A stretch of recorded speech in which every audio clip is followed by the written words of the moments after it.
Welcome to the latest edition of the Hub of Champions podcast with your host, Shukri Wrights, wherever you may be, however you may be watching or listening to the pod. Thank you for making this podcast part of your routine as we are coming to you on Monday, July 1st, 2024. What a day it has been so far. And we'll get into all of the topics that I'm going to get into on this program. But first, I want to let you all know at the Hub of Champions podcast. You can find it on SiriusXM Radio on the SiriusXM app now. Type in the Hub of Champions. You will find all of the episodes that have ever been created on the Hub of Champions, all there on SiriusXM Radio on the SiriusXM app. Very excited, very proud to see that my podcast has been added to the SiriusXM platform as well. Now, as far as the Boston sports scene is concerned, who said you had to wait until July 4th to see fireworks in Boston? They started 3 days early. In Boston, we know that there's never truly a dull moment in sports in that market.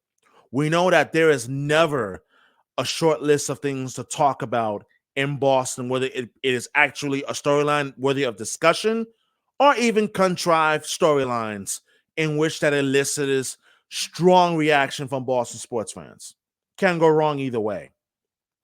But for the Boston Bruins, this is an important day because on the 18th anniversary of signing both Zdeno Chara and Mark Savard to jumpstart the Bruins' return to relevancy in the NHL, the Boston Bruins made their own splash today, signing two of the biggest names on the free agent market in the NHL.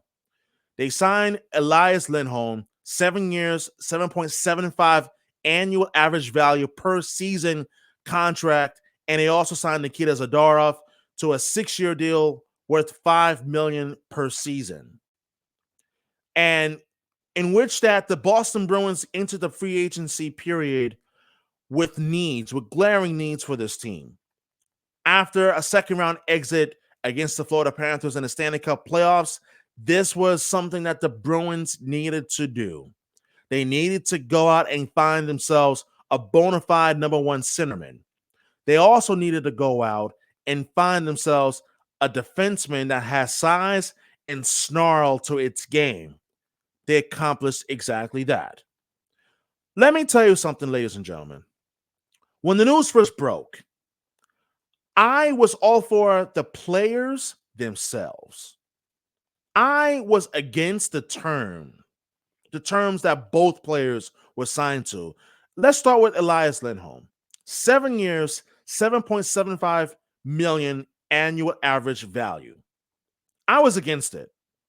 I thought that it was a gross overpay by the Boston Bruins to get a guy who was coming off a terrible season offensively by his standards, in which that he only had 15 goals and 29 assists in combined time between both the Calgary Flames and as well as the Vancouver Canucks.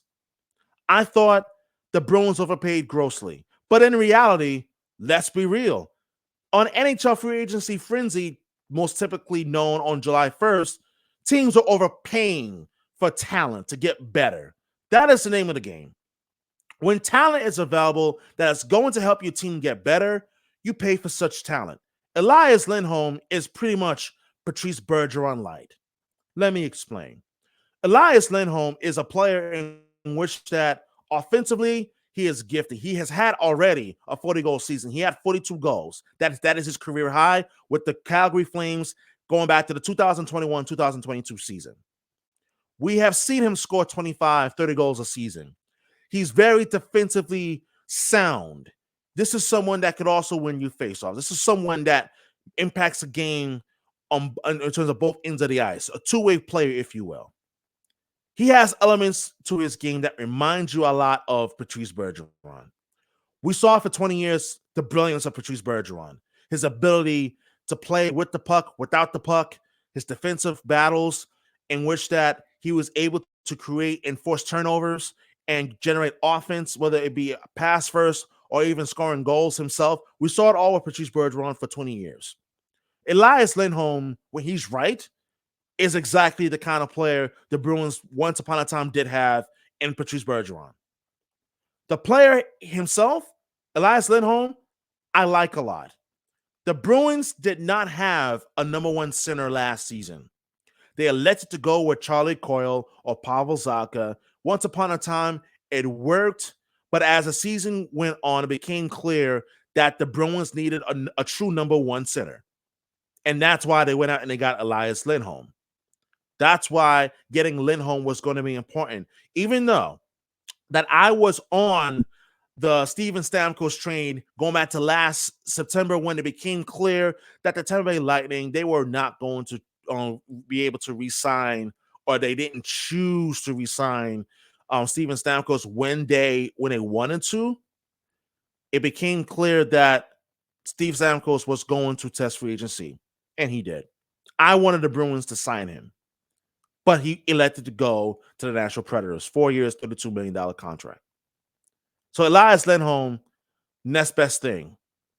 He signs, and the Bruins get the number one centerman, who in all likelihood is going to be playing on a line in which that he anchors both Pavel Zacha and David Pastrnak. As for Nikita Zadorov himself, I was initially pissed off at the term, 6 years, for a guy that is going to be hitting 30 if he hasn't already. Zadorov, we all know the elements that the game that he brings: physicality, snarl, mean streak on the ice, and a deterrent for opposing pests. And I'm talking about the Florida Panthers, for example. When I say opposing pests, like Sam Bennett, remember the hit that he landed on Brad Marchand? Yeah, we do. You know, Matthew Tkachuk, those kind of pests. Zadorov will deter idiots on the ice from wanting to take shots at the Boston Bruins. And the Bruins haven't had that kind of player since Zdeno Chara. And it's almost 5 years since Chara played his final season as a member of the Boston Bruins. That was 2019, 2020. Zadorov, he's not known to be an offensive type of defenseman, something that the Bruins already have in Charlie McAvoy, who is not just only an offensive defenseman, but he plays a terrific brand of shutdown defense as well. There's a reason why he's a top 5 defender, but he doesn't have the snarl that Nikita Zadorov has. And that's not a shot at Charlie McAvoy. But Zadorov, having him as a member of the Boston Bruins, you made sure that your blue line got beefier. You made sure that your blue line has a new element of attitude. You made sure that this team and that this blue line was going to be among, if not the best decor in the entire NHL, which it currently is right now on July 1st. So the Bruins wanted to get bigger. They did. They let the likes of Matt Grzelcyk walk in free agency. Right move. He signed with a 1-year deal with the Pittsburgh Penguins. You allow guys like Torrey Krug to depart in free agency. Fine. But the Bruins over the last few years, but especially now, especially currently, they have made a conscientious decision to get bigger, get more size on the blue line, and they did. Because if you look at the decor right now of the Boston Bruins, there isn't a defenseman on this team that's shorter than 6'1". And that's saying something. Because too many times, and I've said this on Twitter and I said it on social media, that too many times this is a team that is gotten pushed around too many times, one too many for my own liking. So the Bruins, to get themselves a number one center in Elias Lindholm, I think him playing in this system that Jim Montgomery has in Boston, huge. I think he's going to have a monstrous bounce back season offensively, in my opinion. And Zadorov, I think his presence alone is going to be key in his willingness to make open ice big hits. And it's going to be critical for him to help make an impact for this team, especially on the blue line. And I think that he will. So the next area of concern for the Boston Bruins, getting this deal done as it pertains to Jeremy Swayman. Jeremy Swayman, at this moment in time, still has not has not signed a long-term deal to stay with the Boston Bruins as of yet. And it concerns Bruin fans, and it should. Jeremy Swayman, we know he is now clearly the number one goalie in Boston. It's not a coincidence that Don Sweeney a week ago traded away Linus Ullmark to the Ottawa Senators in return for Mark Kastelic, who's going to be a fourth-line center this season, and as well as Jonas Korpisalo, who was one of the worst goalies in the NHL last season. Jeremy Swayman is the guy now. And the fact that the Bruins have not been able to come to an agreement, and I'm calling out Don Sweeney here in terms of his inability to agree to a long-term deal with Jeremy Swayman as of now, as of this recording, is asinine. It's atrocious. The season has been over since mid-May, and we're now in July. This is day one of free agency, and you do not want to go back to arbitration with Jeremy Swayman. Jeremy Swayman made it publicly known last season that he did not like the process, and he did not want to have to go through that process again. If he has to go back to arbitration again, I'm willing to bet that he is not going to be signing with the team long term, because this team is showing him as of right now that they are not truly serious about signing him long term, and they should be, because he is the guy. He has nothing left to prove that he is your number one netminder in Boston. He is a franchise goaltender. Get the deal done. Coming up next, I want to share with you my thoughts on another big story that happened in Boston sports. A changing of the guard in Boston, and it's not one that anybody saw coming. That and much more coming up next here on the Hub of Champions podcast with your host, Shukri Wrights, available now on Sirius XM Radio.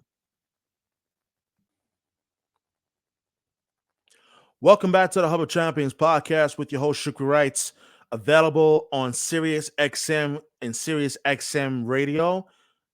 Go to the Sirius XM app on your phone and type in the Hub of Champions podcast, and you'll find that this episode, along with all other episodes, are available on the Sirius XM Radio app as well, along with wherever you get your podcasts. I appreciate you, the listeners, taking the time to listen to this podcast, and I appreciate my supporters, especially Boston sports fans who will listen to the podcast as well. Don't forget to subscribe, download the pod, and keep it coming, because it is you, the fans, that allow me to continue to have the platform that I currently have during this podcast. So a major change is coming to Boston, to the NBA, in which that nobody saw it coming, which makes this particular news that broke on Monday all the more jarring, shocking, if you will. Wyc Grousbeck and his ownership group are selling all shares of the Boston Celtics, meaning that the Boston Celtics are for sale, and he will remain owner, or should I say governor of the Celtics, until 2028. This news comes as an absolute stunner. A lot of people, including myself, are shocked by the news, because it wasn't that long ago that Wyc Grousbeck made it abundantly clear at a public appearance that the Boston Celtics were not for sale. That's one major reason why that this news is particularly stunning, because let's be honest about something here. The Boston Celtics are riding high, and rightfully so. They are, in fact, the most popular team right now in Boston sports. They just won their 18th NBA championship, which is the most in the history of the NBA.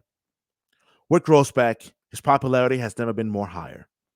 When you compare Wyc Grousbeck to the other Boston sports owners like Robert Kraft of the Patriots, Jeremy Jacobs and his son Charlie Jacobs of the Boston Bruins, and John Henry of the Boston Red Sox, Wyc Grousbeck, his popularity has never been more higher. His willingness to spend and invest in his team has never been more appreciated by the fans. You look at what the Celtics have been able to do so far this offseason. Pretty much running back the same team that just won battle number 18 just 2 short weeks ago. They brought them all back, including Derek White, who's coming back on a 4-year, $128 million contract extension. More on that later. And with all of the success that the Celtics are having right now, and what they seem to be in a place where they can become a dynasty.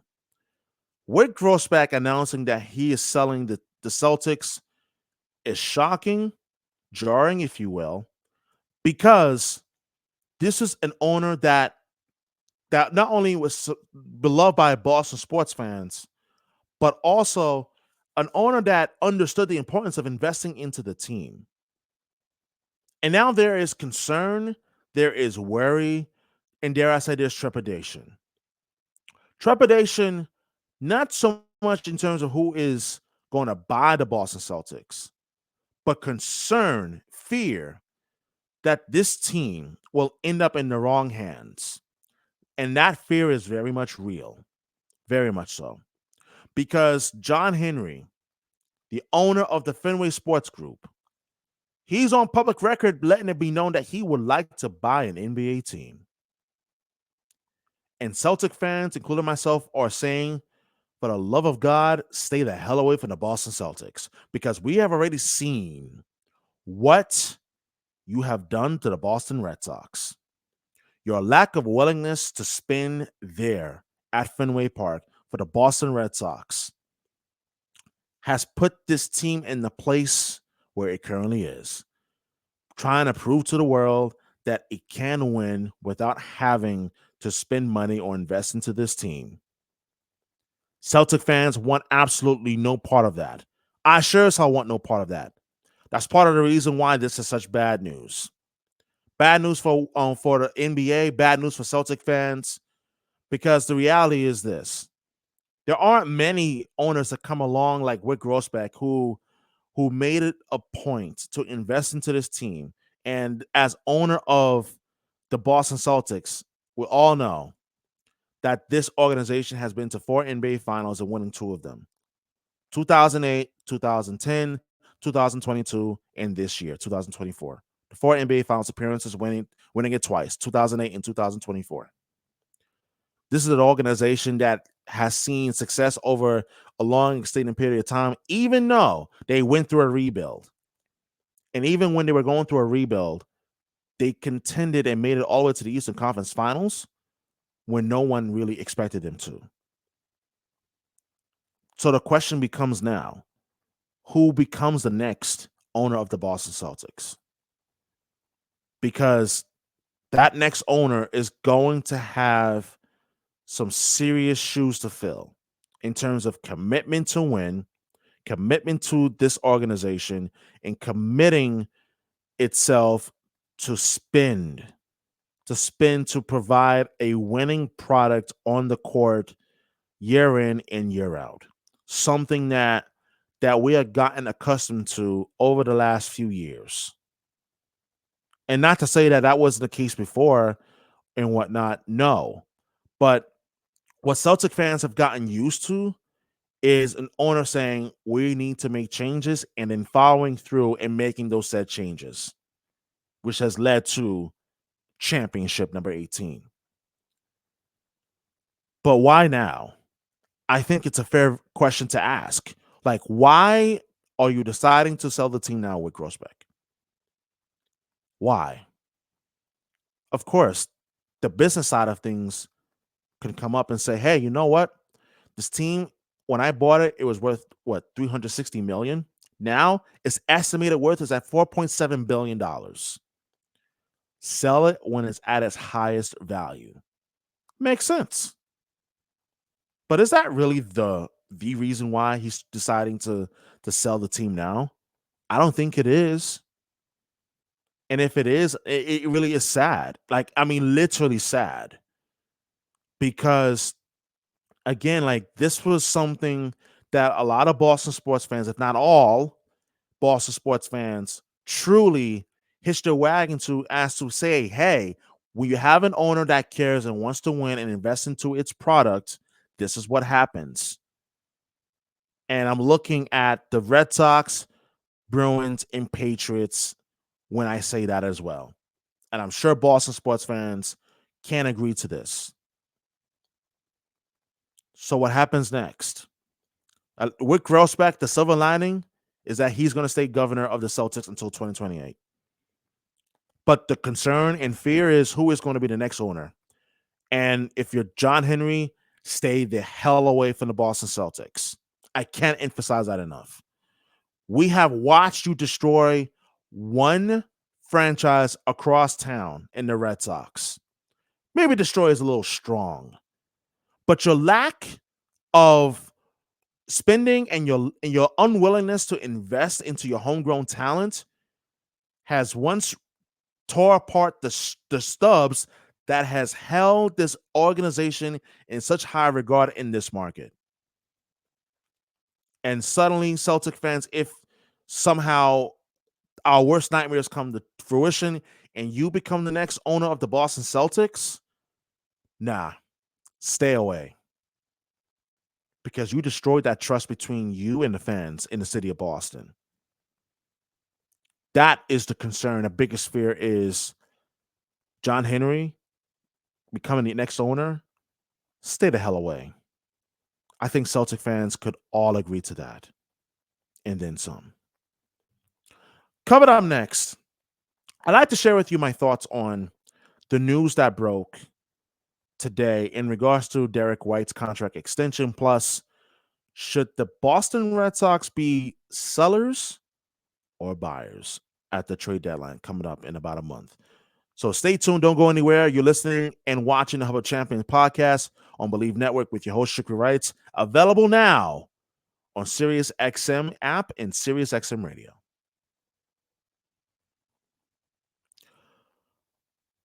Welcome back to the Hub of Champions podcast with your host, Shukri Wrights. Available on Sirius XM Radio, Sirius XM app. Type in Hub of Champions. You will find all episodes of the Hub of Champions podcast on the Sirius XM Radio app as well. Glad you're able to join in for this latest edition of the podcast, as it has been a very crazy day in Boston sports. The Boston Bruins making two big splashes in free agency, signing both Elias Lindholm and as well as Nikita Zadorov, and as well as the big announcement by the Boston Celtics that Rick Grossbeck, the governor of the Boston Celtics, is selling the team.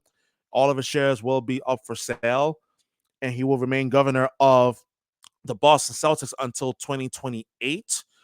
And now, lastly, the Boston Celtics come to an agreement with the contract extension with one and only Derek White. This comes as no surprise, but Celtic fans ought to be jumping for joy. I know it's a little bittersweet to say that, especially after the news of Rick Grossbeck selling the team 2 weeks after winning the NBA Finals.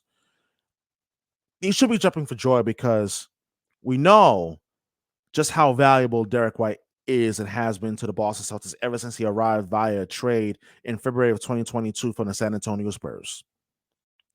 We know all the intangibles that Derek White brings to the table and all in which that he has brought to the table for the Boston Celtics, in which that Derek White in the last 2 seasons from the 3-point line, he's hitting 38.1% and 39.6% from 3-point range in a regular season. And in the last 2 playoff runs for the Boston Celtics, he's been making more than 40% of his 3-point shots. He is an absolute killer. And then not just only from the 3-point line has he grown, has he elevated his game, but he's also been critical in terms of the defense as well, in which that since he's arrived, he's earned all defensive honors second team in each of the last 2 seasons. So we know the intangibles and the value that Derek White brings to the table for the Boston Celtics.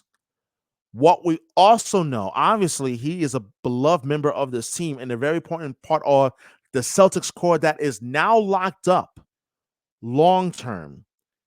We're talking about Tatum. We're talking about Brown. We're talking about Al Horford, who will be back next year. At bare minimum next year, Payne Pritchard's coming back. Nimias Queta is coming back as well. Derek White is also coming back as well. And Derek White is going to be here with us for the next 4 years. And that in itself is remarkable when you think about a team that we have set this since the night of game number 5 of the NBA Finals against the Dallas Mavericks. This team has dynasty written all over it. The potential is all there. We all know that, unfortunately, with the news of Rick Grossbeck, the governor of the Celtics, selling the team, that is the only thing that could potentially derail this potential dynasty that is budding in Boston now for the Celtics. But I do think that Derek White staying for the Celtics, staying with the Celtics, rather, excuse me, it shocks nobody. It surprises nobody. Derek White has publicly let it be known that he wants to remain a Celtic and he is going to be part of the Celtics for the foreseeable future. Again, the terms of the deal is 4 years, $126 million contract extension. And that in itself is a reason why Celtic fans should be jumping for joy. Basically, the entire team is coming back next season, with the exception of, I think, one player that already left. But either way, it is basically bringing back the same starting 6, or should I say starting 5, with the 6 man obviously included in there as well.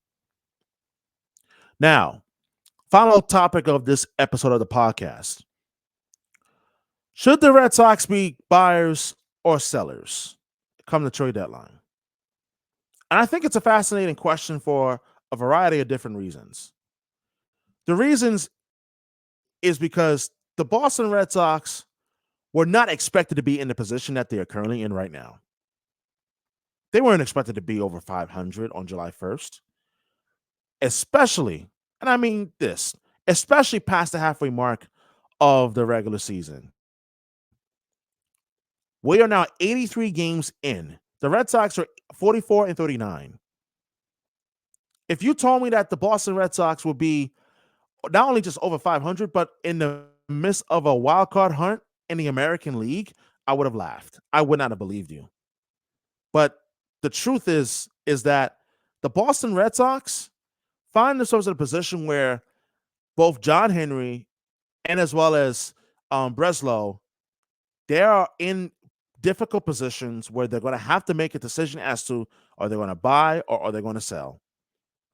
And I think it's a very, very important question that they are going to have to answer very soon. Because right now, the Red Sox are currently 1.5 games back of the third and final wildcard spot, which is currently being held by the Kansas City Royals, who have been one of the big surprises in baseball this season. So the Red Sox, they're going to have to make a decision in terms of, are we going to invest in this team or are we going to hold off? Alex Cora already came out and said that to hell with just settling for the third wild card spot. Let's just get greedy. And I'm with Alex Cora, honestly. This team has already overachieved. This team has already showed you that even though it's been decimated with injuries, that this team is worthy of being invested in. The question now becomes, does front office feel the same way? Is this team worthy of being invested in? Does John Henry feel the same way? Does he believe that this team is being worthy of being invested in? Because I would really hate for John Henry to become that owner in which that he becomes like the owner of the Cleveland Indians in that movie with Wild Thing, in which that she's basically rooting for the Indians to fail so she wouldn't have to invest in that team or and so forth. I would hate for John Henry to be that guy, because if the Red Sox continue to play well and they continue to hang around fighting for that third wild card spot in the American League, the Red Sox owe it to themselves. They owe it to the fans to invest. What would they go out and get if they're going to buy and be buyers at the trade deadline? Could they use bullpen help? Yes. Could they use another bat? Perhaps. Starting pitching? Absolutely. because to start the season, the start pitching stuff for the Red Sox got off to such a great start, but it did, in fact, over the last month and a half, take a bit of a stumble, if you will. Brian Bale, ever since he got that contract extension, he's kind of taken a step back or two. And I think that the Red Sox at this moment in time, if they're going to invest in this team, they could use a little bit of help in the rotation. Start there. They could also use a little bit of help in the bullpen as well. But in my mind, it would be a colossal mistake if the Boston Red Sox did not invest in this team, especially when this team has showed you the fight and the guts and the dedication day in and day out to basically battle for a playoff spot, and they are right there. Here we are on July 1st. It would be a bad message to send to the Red Sox fan base that, yeah, we're there competing for a playoff spot, but we don't believe in this team. We're not going to invest in this team come the trade deadline. That would furthermore alienate the fan base from the front office and owner of the Boston Red Sox. That's exactly what would happen if, in fact, they don't invest in this team at the trade deadline. That is why I do think that it is imperative and is important for the Boston Red Sox to actually invest in this team come the trade deadline in about a month's time. That's going to wrap it up for this edition of the Hub of Champions podcast with your host, Shukri Wrights. Again, subscribe, download the pod wherever you get your pod. And also remember, this podcast is now available on Sirius XM Radio, the Sirius XM app. Go in there, type in the search bar, Hub of Champions. It's there. You'll be able to find the podcast as well and continue to listen to this podcast wherever you get your podcast as well. Shukri Wrights signing off until next episode. Take care, everybody. I look forward to talking to you then. Peace.